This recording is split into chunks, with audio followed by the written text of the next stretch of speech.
All right, hey everybody, good to be back with you for another discussion for our AIM study of Mama Bear Apologetics. My name's Pete, and we're now in week 5 of our study, which is chapter 7 of your book. The title was If There Were Evidence for God, Then I Would Believe.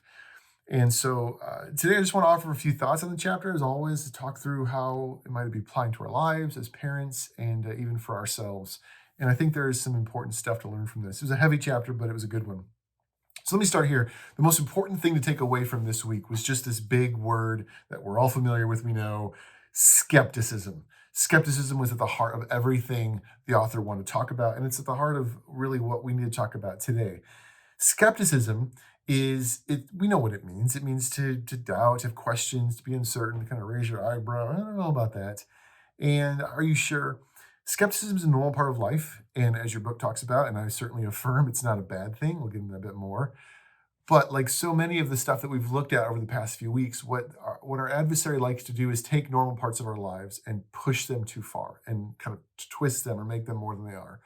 And skepticism is a good example of that. A normal, healthy part of our life that he takes and he pushes it to what your author called radical skepticism. Those are different. Skepticism is just the normal part of you and I questioning and being uncertain, wanting more information.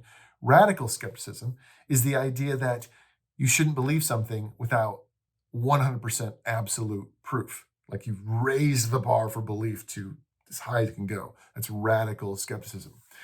Now, what we saw last week, and last week really builds on this week. Last week was all about naturalism.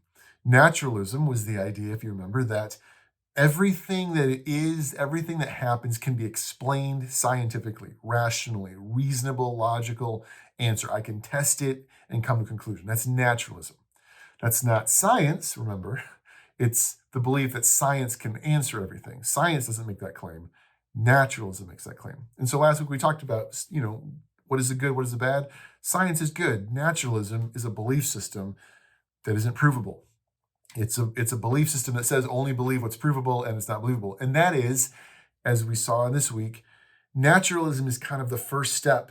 The second step that follows naturalism is radical skepticism. Because if it's true that science can explain everything, well, then if science can't explain something, that thing must not even be true. So naturalism leads to extreme skepticism. This is what the philosopher David Hume, who they talked about in your book, talked to. His idea was, metaphysical things, spiritual things, religious stuff. Science can't prove any of that. And science can prove everything that's real, so that stuff isn't real. You shouldn't believe it. Don't waste your time. He said, commit it to the flames. Don't waste your time. Now, he didn't actually say it's not true, because he knew he can't say that, because that's not empirically provable. Instead, he said, because you can't know it, because you can't prove it, it's just silliness. Don't waste your time with it.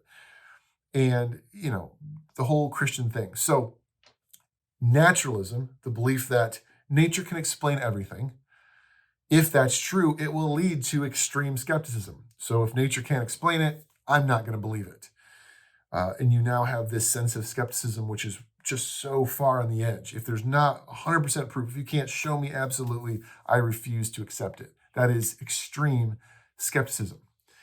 And again, this is something that our enemy does. He pushes things too far because skepticism is good. It's healthy. As I talked about last week, it was skepticism that eventually led us out of the Dark Ages and into the Novocaine during dental surgery age, which is good. I'm grateful for it. It's right to question ideas and test and make sure they stand up to reality and we aren't believing silly nonsense. That's good. That's great.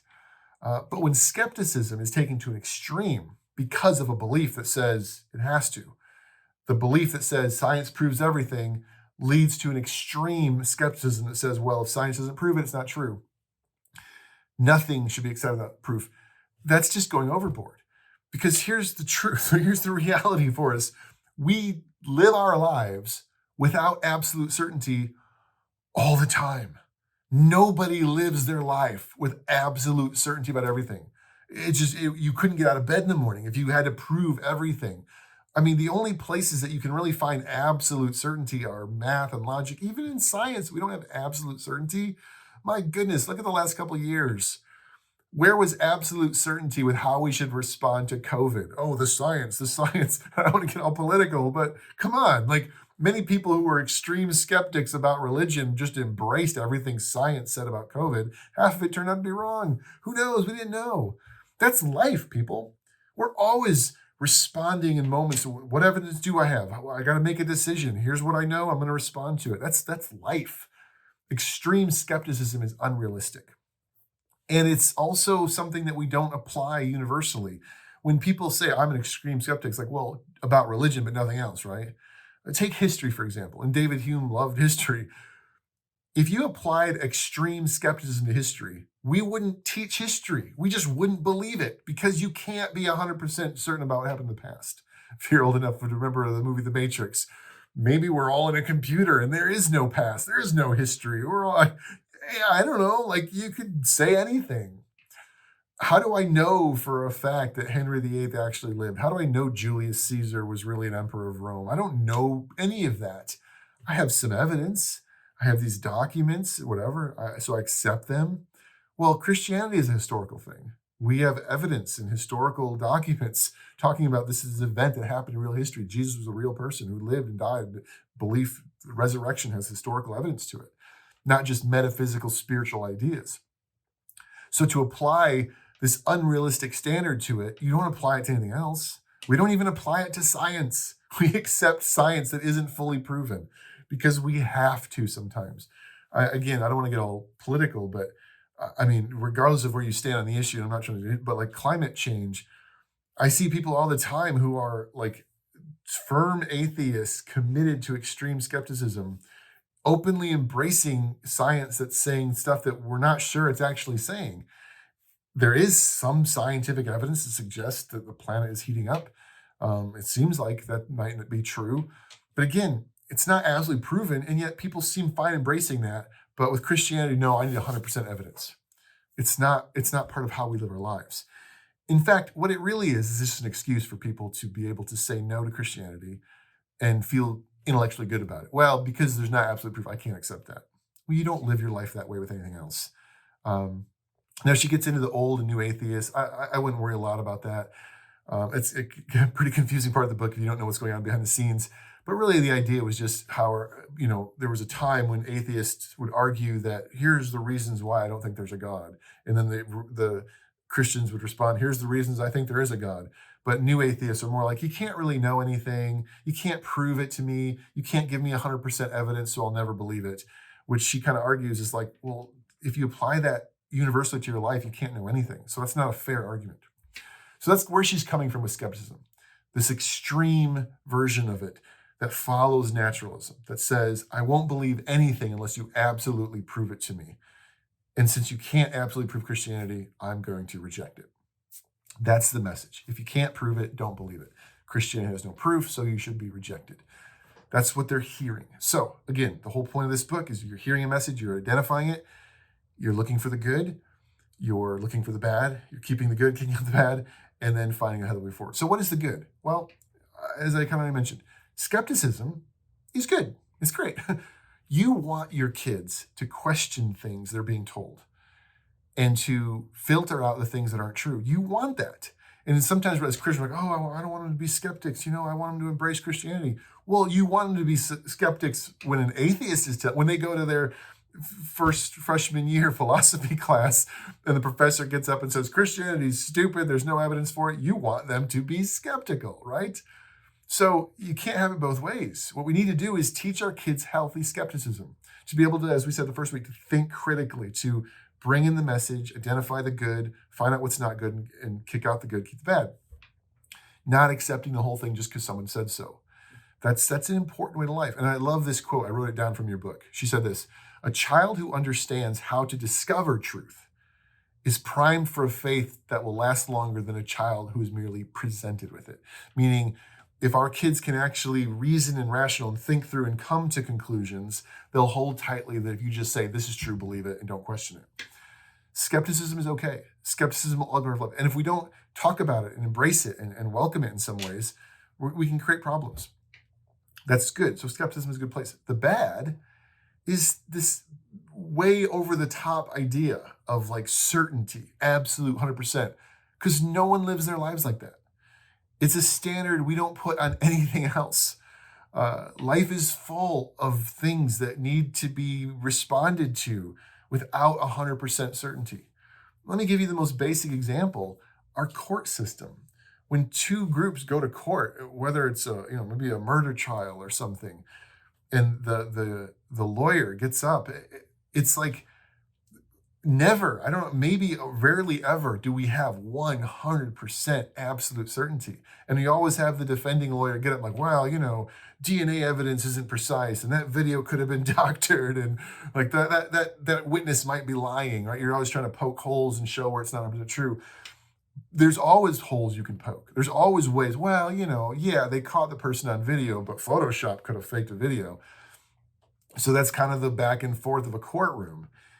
And if the jury was told, you can only find this person guilty if you are 100% absolute, no, that's not the standard. The standard is there enough evidence to move beyond a reasonable doubt?